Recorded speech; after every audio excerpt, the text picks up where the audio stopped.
నమస్తే, తెలుగు రాజ్యంకి స్వాగతం. నేను మీ సంధ్య. ప్రస్తుతం సోషల్ మీడియా ఓపెన్ చేస్తే ఒక 2 వాయిస్ ఓవర్లు అంటే వాయిస్ రికార్డులు తెగ వినిపించేస్తున్నాయి. అది ఎవరిది అనగానే మీకు అర్థమైపోయి ఉంటుంది, రాజ్ తరుణ్, లావణ్య. ఒకరికొకరు సోషల్ మీడియా వేదికగా ఆమె తరపున ఉన్నవి ఈమె, ఈయన తరపున ఉన్నవి ఆమెవి అసలు రిలీజ్లు చేసేస్తున్నారు. ఏం జరుగుతోంది, ఎందుకు వీళ్ళు ఈ సోషల్ మీడియా ప్లాట్ఫామ్ ని ఈ రేంజ్ లో ఉపయోగించుకుంటున్నారు, ఆ భూత పురాణాలు ఏంటి, వీళ్ళ లవ్ ట్రాక్లు ఏంటి, అసలు ఎలా చూడాలి దీనికి సంబంధించిన పూర్తి డీటెయిల్స్ అందించడానికి సినీ రాజకీయ విశ్లేషకుడు దాసరి విజ్ఞాన్ మనతో ఉన్నారు. ఆయన అడిగి వినరాలు తెలుసుకున్నాం. విజ్ఞాన్ గారు నమస్తే. నమస్తే అండి.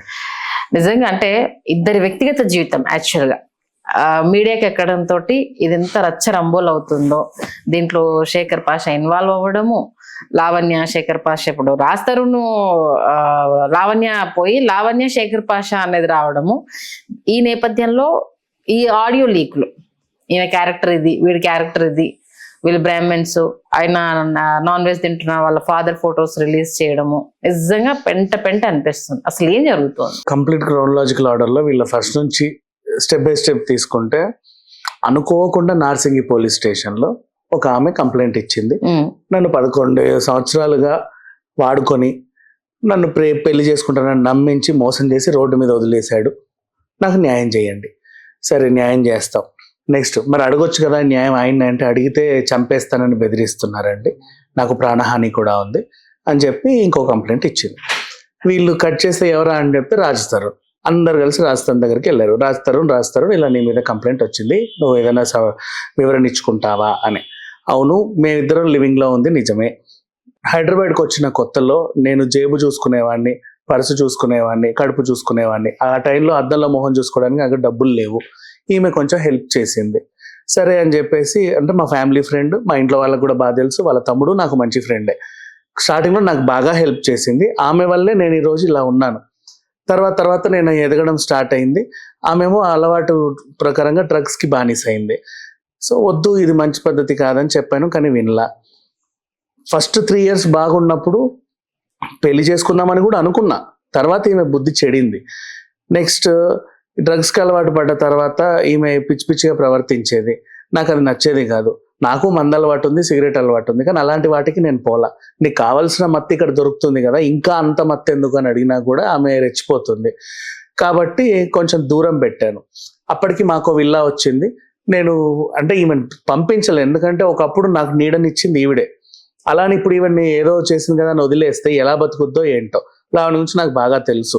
ఉండని ఇంట్లోనే ఉంటది కదా, ఏం చేసుకుంటారు. ఆమె కింద ఉండేది, నేను పైన ఉంటున్నా. ఆమె కుంపటి ఆమెది, నా కుంపటి నాదే, అలా సపరేట్. తర్వాత ఈమె ఏం చేసి, నేను ఎలాగో పైన ఉంటున్నాను కదా అని చెప్పి కింద ఇంకొకరిని తెచ్చుకుంది. ఆయన పేరు మస్తాన్ సాయి. అతనితో లివింగ్ రిలేషన్ లో ఉంది. కొన్నేళ్ల తర్వాత ఆయన్ని కూడా పెళ్లి చేసుకోమని అడిగితే, అతను చీపో, నువ్వు వాడితో తిరిగావు, వీడితో తిరిగావు, నాతో తిరిగావని అన్నాడు. దానికి తగ్గట్టు ఈమె ఏం చేసింది, గుంటూరు పోలీస్ స్టేషన్ లో కంప్లైంట్ ఇచ్చింది. ఏమని, ఈయన నన్ను పెళ్లి చేసుకుంటానని చెప్పి మోసం చేశాడు అని. అతను వెళ్ళిపోయాడు చీపో అని. తర్వాత నా మీద పడింది, ఇక ఇంట్లో ఉన్నది నేనే కదా అని. అప్పటికి ఈమె నేనెందుకు మళ్ళీ దగ్గర అయ్యాను అంటే, ఒక డ్రగ్స్ కేసులో ఇరుక్కొని పోలీస్ స్టేషన్కి వెళ్ళొచ్చింది. 45 రోజులు జైల్లో ఉండి వచ్చింది. పోన్లే పాపం, జైలు నుంచి విడుదలయ్యాక ఆ ఒంటరితనం పోతుందని చెప్పి నేను మెల్లిమెల్లిగా మాటలు కలపడం స్టార్ట్ చేశా. కానీ ఆమె ఇంకా రెచ్చిపోయి, నువ్వు నా వాడివి, నువ్వు నాకే కావాలి, అది ఇది అని చెప్పడం, తల తీసి గోడకేసి కొట్టుకోవడం, టిపాయిలు పగల కొట్టడం, రిమోట్లు ఇసిరి కొట్టడం, ఇట్లా సైకిక్ బిహేవియర్ చేసరికి నాకు నచ్చల. ఎప్పుడెప్పుడు తప్పించుకుందామని ఎన్నో ఏళ్ళుగా ట్రై చేశా. ఈ కాన్సన్ట్రేషన్ వల్ల నేను సినిమాలు సరిగ్గా చేయలేకపోతున్నా. హీరోగా ఉన్న నేను లాస్ట్ క్యారెక్టర్ ఆర్టిస్ట్కి దిగజారే స్థితికి వచ్చిన. అంటే కాన్సన్ట్రేషన్ లేదు.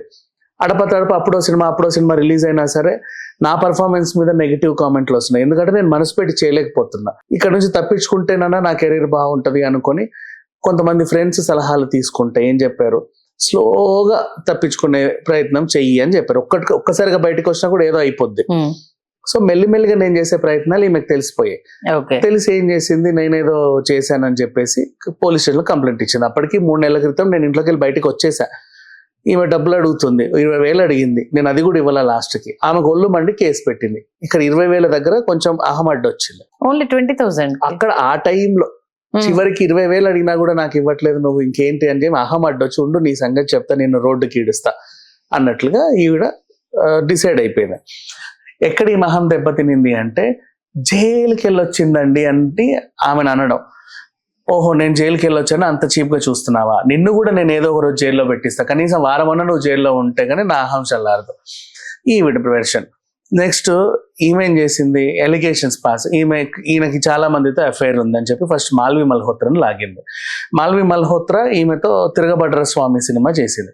ఆ పిల్లకి ఏంటంటే ఆమెకు ఒక ఫ్లాష్ బ్యాక్ ఉంది, ఆమె ఒక ప్రొడ్యూసర్ ఆయనతో లివ్ ఇన్ రిలేషన్ లో ఉంది. వాడేంటంటే సైకో. అఫ్ కోర్స్ డబ్బులున్నాయి, మంచిగానే తిరిగారు, అంత బాగానే ఉంది. వాడు కొయ్యడము, గిచ్చడము, జుట్టు బీకడము, రక్కడము, కొరకడం స్టార్ట్ చేశాడు. కత్తితో కూడా పొడిచాడు. చూసింది భరించలేక పోలీస్ కంప్లైంట్ ఇచ్చింది. అటెంప్ట్ మర్డర్ కేసు ఉంది. ఇప్పుడు ఈమె మీ ఇద్దరి వ్యవహారంలో నన్నెందుకు లాగేవు మధ్యలో అని చెప్పేసి ఆమె వెళ్ళి గచ్చిబౌలిలో కంప్లైంట్ ఇచ్చింది. ఈవిడేం చెప్తుంది, వాళ్ళ మాల్వి మల్హోత్రా నువ్వు రాస్తారని వదిలేయి, నువ్వు వదిలేస్తే గానీ వాడు నాకు దక్కడు అంటే వాళ్ళ తమ్ముడు నన్ను బెదిరించేయి, నిన్ను చంపేస్తా అన్నాడు అన్నట్టుగా ఈమె ఎలిగేషన్ పాస్ చేసింది. దానికి ఆమె పోలీస్ కంప్లైంట్ ఇస్తే తర్వాత ఈవిడ ఎలాగూ పోలీస్ స్టేషన్ లో ఇరుక్కుంది కదా అని చెప్పి ఆ యోగి వాళ్ళ మదర్ రంగంలోకి దిగి ఆమెనే గతంలో మావాడిని కూడా వాడుకొని వదిలేసిండండి, 70 లక్షలు 90 లక్షలు 5 కోట్లు బాగా విచ్చలవిడిగా వాడేసి మావాడిని రోడ్డు మీద పడేసింది, వాడేదో పాపం సినిమా తీయడానికి వచ్చాడని ఆవిడ వెర్షన్. సరే అదొక ఎపిసోడ్. ఇప్పుడు ఈవిడ మళ్ళీ డౌన్ ఫాల్ అవుతుంది. రావణి ఎలిగేషన్ రోజుకో మలుపు తిరుగుతూ కొంచెం డౌన్ అయింది. డౌన్ అయితే మళ్ళీ లేపడానికి ఏం చేసింది, హరియానా గ్లోరీతో అక్రమ సంబంధం అని చెప్పింది. ఆ టైంలో హరియానా పాపం ట్రావెలింగ్ వీడియోస్ చేస్తా ఎక్కడో ఉంది, అమెరికాలో అవుట్ ఆఫ్ లో ఉంది, పట్టించుకోలేదు. అంటే మెల్లిగా అదే పోతుందిలే అని అనుకుంది. అప్పుడు ఈమె పాస్ చేసిన ఎలిగేషన్ ఏంటంటే హరియానా నువ్వెంత, నీ సంపాదన ఎంత, నీ బతికెంత అని నన్ను ఇలా అనింది అని. ఆ ఎపిసోడ్ కి అసలు రీజన్ ఏంటంటే ఈమెతో పడే బాధని ఫ్రెండ్స్ కి చెప్పుకునేవాళ్ళు. ఫ్రెండ్స్ ఇంటికి వచ్చినా కూడా డైరెక్ట్ పైకి వెళ్ళేవాళ్ళు, కింద ఆమె ఉన్నా కూడా మొహం తిప్పుకొని వెళ్ళిపోయేవాళ్ళు, మాట్లాడేవాళ్ళు కాదు.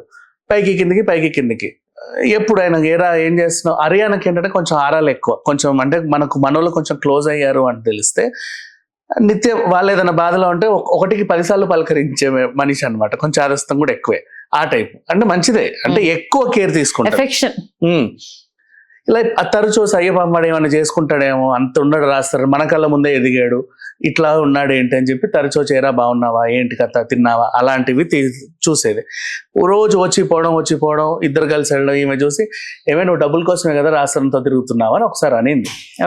ఆమెకి ఏంటంటే నీ సంపాదన ఎంతో ఇంత, నేను రోజుకి 50 నుంచి 1,00,000 వరకు సంపాదిస్తా, నాకు వాటి డబ్బులేం అవసరంలా, నాకంటూ కూడా నేను బతకగలను, కొంచెం నోరు అదుపులో పెట్టుకో, వాడికి ఏదో బాధలో ఉంటే మేము ఓదార్చడానికి వస్తున్నాం అని చెప్పింది. దాన్ని ఈవిడ యాంగిల్లో చెప్పింది అనమాట. నువ్వెంత, నీ బతికెంత అనింది నన్ను అన్నట్లుగా. ఆ తర్వాత నెక్స్ట్ హరియానా కూడా పట్టించుకోవాలా, ఏం చేయాలో అర్థం కాల. సూసైడ్ డ్రామా, నేను చనిపోతున్నాను అని లాయర్కి చెప్పడం, ఆయన పోలీస్ స్టేషన్లో చెప్పడం, వాళ్ళు ఎప్పుడు వస్తారని ఇట్లా ఉరి పెట్టుకోకుండా ఇలా చూసుకోవడం, వాళ్ళు వచ్చే టైంకి ఇలా పెట్టేసి గబగబ డ్రామా చేయడం, తలుపులు కొట్టేంత వరకు. అది కూడా పేలల. ఆ తర్వాత ఏమైంది, నెక్స్ట్ కొన్నాళ్ళు ఈ మాల్వి మల్హోత్రా ఆమె గొడవ సాగింది. సైలెంట్ గా ఉన్న ఈమె ఏం చేసింది, ఇక వీళ్ళ ఆడియో లీకులు, నా దగ్గర ఉన్న ఇవి చూడు ఇతను అలా అన్నాడు, బూతులు, ఆయన కూడా కొన్ని లీకులు, నాకు మగాళ్ళు కావాలి, అది కావాలి, ఇది కావాలి, నా మీద ఏదో మాట్లాడడం, చండాలమైన మాటలన్నీ ఉన్నాయి, దానికి మాట్లాడుకోవడం అనవసరం. ఫస్ట్ ఆఫ్ ఆల్ అదేంటో వాళ్ళ భూత పురాణం.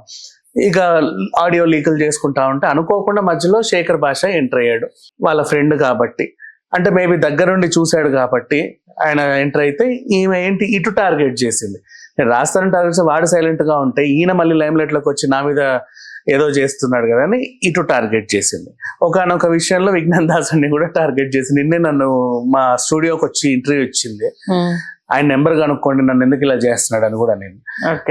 సో ఇది ఓవరాల్ గా ఆమెకి ఏంటంటే ఆమె తరఫున మాట్లాడే వాళ్ళని ముందు సైడ్ దించేసి తర్వాత ఆమె ఫైట్ చేద్దాం అనుకుంటుంది. ఓవరాల్ ఆమె ఒకటే ఆమెకు కావాల్సింది, రాజ్ తరుణ్ని మాల్విని 4 రోజులైనా జైల్లో పెట్టాలి. ముందు రాజ్ తరుణ్ అయినా సరే జైల్లో పెట్టాలి. రాజ్ తరుణ్ వర్షన్ ఏంటంటే మొన్న వాళ్ళ అత్త కూడా ఒక ఆవిడ ఇంటర్వ్యూ ఇచ్చింది, మేము ఇట్లా బయటికి రామండి బ్రాహ్మణ్స్ వాళ్ళము, ఏ ఇష్యూ అయినా సరే ఎక్కువ బయటికి రాము. రాజ్ తరుణ్ కూడా అంతే, ఉన్నాడు భరించాడు ఒకనొక రోజు కట్టెలు తెంచుకుంటే తెగింది అది అంతే. ఇంకా నువ్వు చేసేది ఏమన్నా మంచిగా ఉందా అంటే మళ్ళీ మధ్యలో వీళ్ళ పేరెంట్స్ ఎంట్రీ, మా అల్లుడు వెరీ గుడ్, చాలా మంచోడు, పాపము గుణం మంచిదే, బుద్ధి చెడింది, ఏం చేస్తావు మా అల్లుడిని మేము ఇంటికి తెచ్చుకుంటాం ఏ విధంగా ఇంటికి తెచ్చి బుజ్జగించి పెట్టుకుంటామని వాళ్ళ వెర్షన్. అవును. ఇంకా రాజ్ తరుణ్ అంటావా, ఇప్పుడు పెళ్లి అని అలిగేషన్ ఉంది కదా, అది రాజ్ తరుణ్ జీవితానికే అతీతం. ఆయన ఎప్పుడో డిసైడ్ అయ్యాడు నేను పెళ్లి చేసుకోను అని. కానీ వీళ్ళిద్దరు గుడిలో పెళ్లి చేసుకున్నామని ఈమె చెప్తుంది కదా, ఫొటోస్ ఉన్నాయి. తరుణ్ కి పెళ్లి చేసుకోవడం ఇష్టం లేదు లైఫ్ లో. అంటే వాళ్ళ లాయర్ కూడా పెళ్లి చేసుకోకుండానే వీళ్ళ అమ్మా నాన్నలతో నల్లపూసలు వేసుకొని వీళ్ళు ఎక్కడికి వెళ్తే అక్కడికి తీసుకెళ్లారా, అంత సఖ్యత లేకుండానే ఫ్యామిలీ అంతా ఈ పిల్లను యాక్సెప్ట్ చేసిందా, పెళ్లి కాకుండా మరి ఆడపిల్లకు నల్లపూసలు వేసి ఎట్లా తీసుకెళ్తారు అంటూ కూడా ఫొటోస్ చూపించాడు కదా ఆయన లాయరు.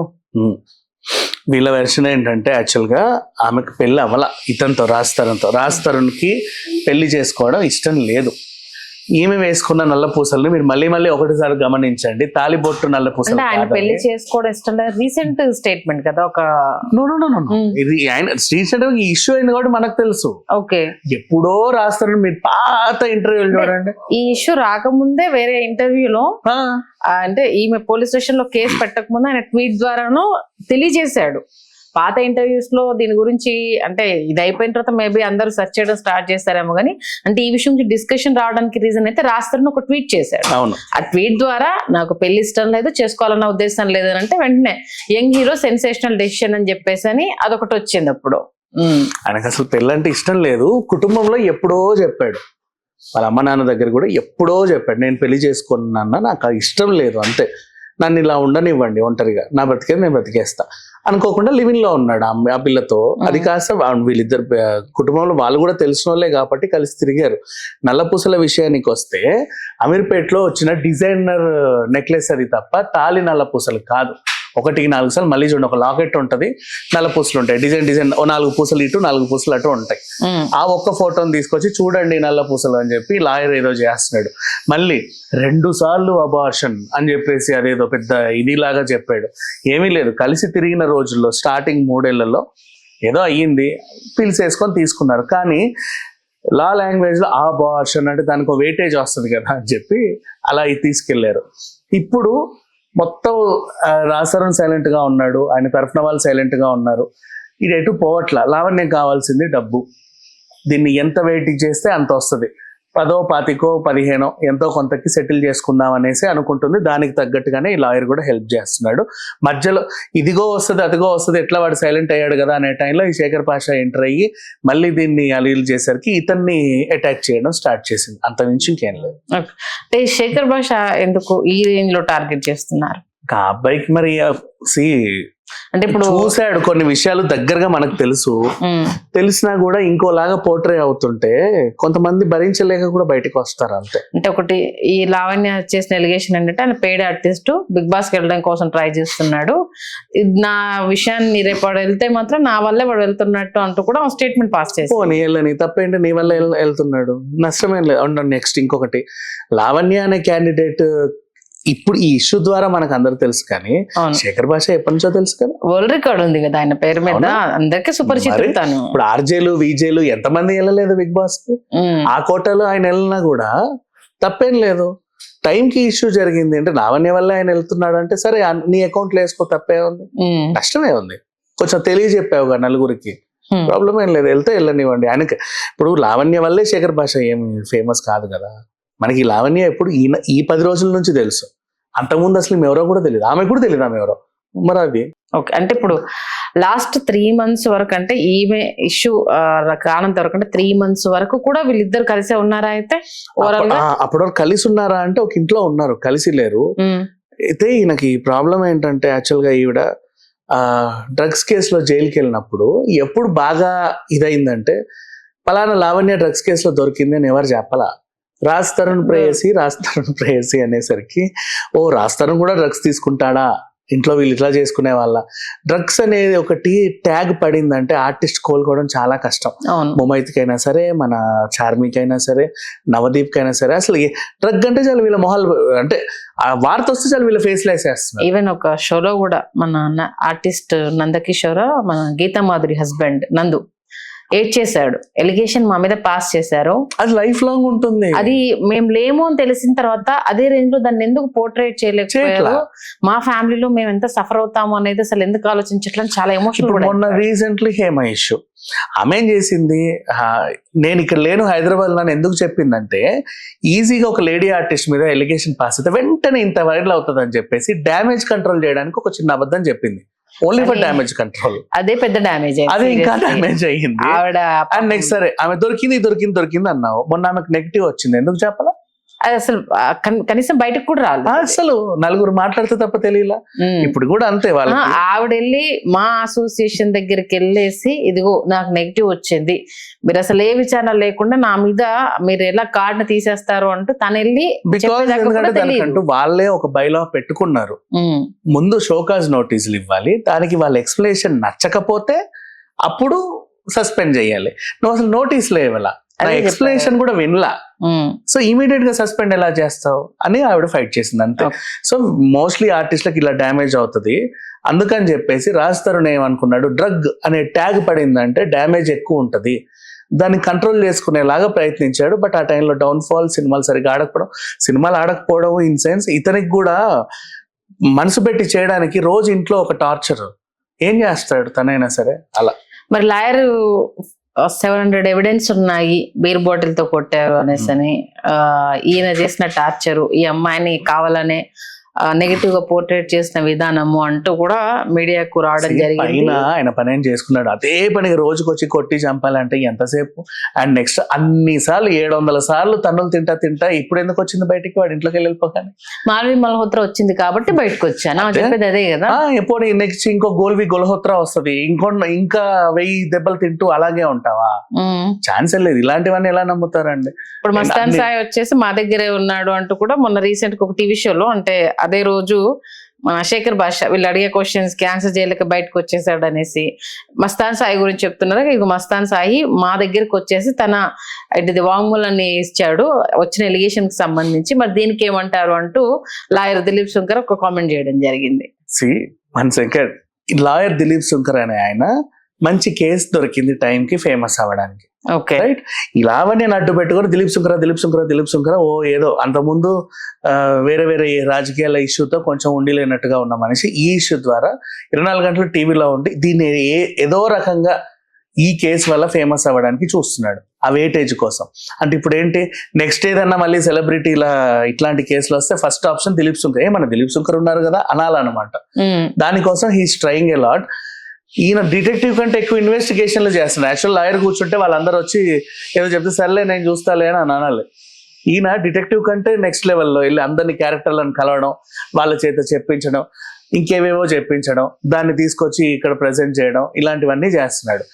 ఈ చెత్తంతా దాని గురించి డిస్కస్ చేయడం కూడా ఇష్టం లేక మేబీ ఆ భాష అక్కడ నుంచి తప్పుకొని ఉంటాడే తప్పితే మైండ్ లో, అంతేగాని ఏదో వీళ్ళేదో అడిగ్గానే ఇదేంటి అనగానే ఓ నా దగ్గర ఆన్సర్ లేదు అందుకే నేను పారిపోతున్నాను అన్న పోలా, అట్లాంటివి ఏమీ ఉండవు. అండ్ ఓవరాల్ గా లావణ్య కావాల్సింది కొంచెం వెయిటేజ్, ఎంత వెయిటేజ్ ఉంటే అంత చిల్లర వస్తుంది. చిల్లర కోసమే ఈ చిల్లర డ్రామాలన్నీ కూడా, అది అవుట్ అండ్ అవుట్ అర్థమైపోతుంది. రాస్తారు ఫేస్ చేయడానికి సిద్ధంగా ఉంటారు. రాస్తారు మేము అనుకునే ఇది కూడా అదే, ఎంతో కొంత పడే పోతే పోనీ దరిద్రం పొద్ది ఇచ్చేసాయి. ఎందుకు ఆమె ఏమో నాకు ఈయననే కావాలి అదంతా డ్రామానే. నువ్వు ఎంత కావాలనుకున్నా బలవంతంగా నీతో ఎవరు సంసారం చేస్తారు? కష్టం లేదు. ఇంత దాకా వచ్చి తెగిన తర్వాత ఇంత రచ్చ చేశాక ఎవరు కలిసి ఉంటారు? ఛాన్సే లేదు. ఓకే, అది తెగ్గొట్టుకుంటేనే బెటర్ కదా. ఓకే, థ్యాంక్ యూ విజ్ఞాన్ గారు. అంటే ఏం జరిగింది, రేపు ఏం జరుగుతుంది అన్న విషయాన్ని చాలా క్లియర్ గా తెలియజేశారు. ధన్యవాదాలు. Thank you so much. Please do subscribe to Telugu Rajyam channel. Please do subscribe to Telugu Rajyam channel. Please do subscribe to Telugu Rajyam channel. Hi అండి, నేను మీ ఆర్పీని, నెల్లూరు పెద్దారెడ్డి చేపల పులుసు ఓనర్ని. మీరు తెలుగు రాజ్యం అనే ఈ యూట్యూబ్ ఛానల్ సబ్స్క్రైబ్ చేసుకుని మంచి వీడియోలతో వస్తారు. Thank you so much. Hi people, I'm Sonakshi Verma and you please watch Telugu Rajyam and please subscribe to the channel.